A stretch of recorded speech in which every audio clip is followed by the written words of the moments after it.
Shabbat Shalom. Here we are, 13 days into the secular new year, a time of new resolutions, resetting goals, and starting fresh. Perhaps we recommitted to some of the aspirations we set for ourselves back in October over the High Holy Days, when we asked the questions, who have we been and who do we want to be? The introspection of the holidays were a chance to rekindle our inner fire, and perhaps we began once again to commit ourselves to living according to our truest values. And yet, no matter how committed we feel to making positive change, myriad reasons may derail our plans. We may feel too busy or too overwhelmed by the task.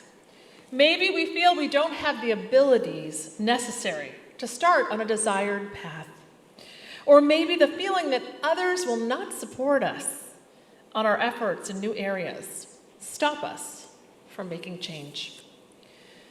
We all have time when internal noise immobilizes us, and we come up with excuse after excuse. In this week's Torah portion, we see that even Moses, the greatest leader of our people, struggles with these issues. God summons Moses, saying, "I will send you to Pharaoh, and you shall free my people, the Israelites, from Egypt." But Moses says to God, "Who am I that I should go to Pharaoh and free the Israelites from Egypt?" Who am I? Moses questions. How many of us have asked ourselves at one time or another, who do I think I am?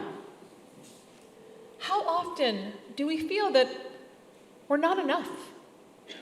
How often does self-doubt stop us in our tracks, even when we witness a great need for change? There are many crises happening simultaneously now in our time.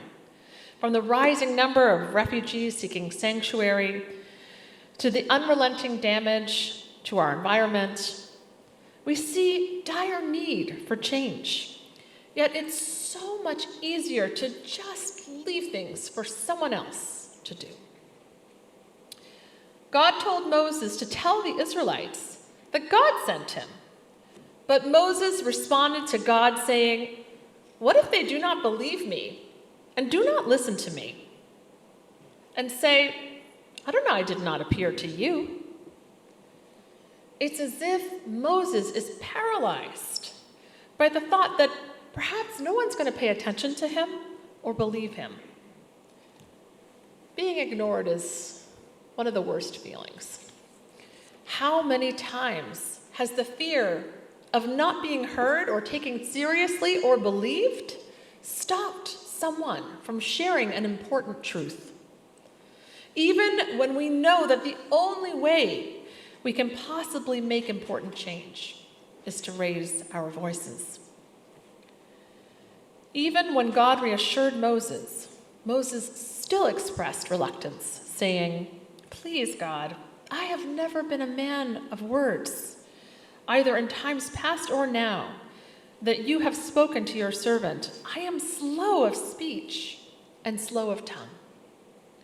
Like Moses, how many of us hold ourselves back because we think we lack the necessary abilities? We take ourselves out of the running before we even start. Finally, Moses retreats, saying, "Please, oh God, just make someone else your agent." Begging to maintain the status quo. Inertia and insecurity are powerful forces that work to keep us where we are. In the face of all of this internal resistance, how do we summon enough inner strength to overcome our fears and doubts and everything that holds us back? God calls to Moses from the burning bush. God is manifest in a fire that burns continually. What fire is still burning within us? What flames are flaring that need our attention? The fire of the burning bush represents a spiritual fire, a living energy that we cannot ignore. It must be tapped to change, to right our path. That fire, even when we don't pay attention to it during our daily lives, never goes out.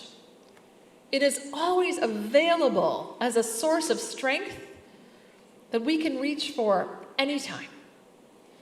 Even Moses had to overcome his reluctance. When we are saddled in excuses and inertia, know that none of us is alone in these feelings of reluctance or insecurity. Everyone feels this way at one time or another. But the ikar, the important thing, is to push through it anyway, and to remember the path that we set for ourselves, to find the strength to keep going past our fears and doubts in order to effect change. Shabbat Shalom.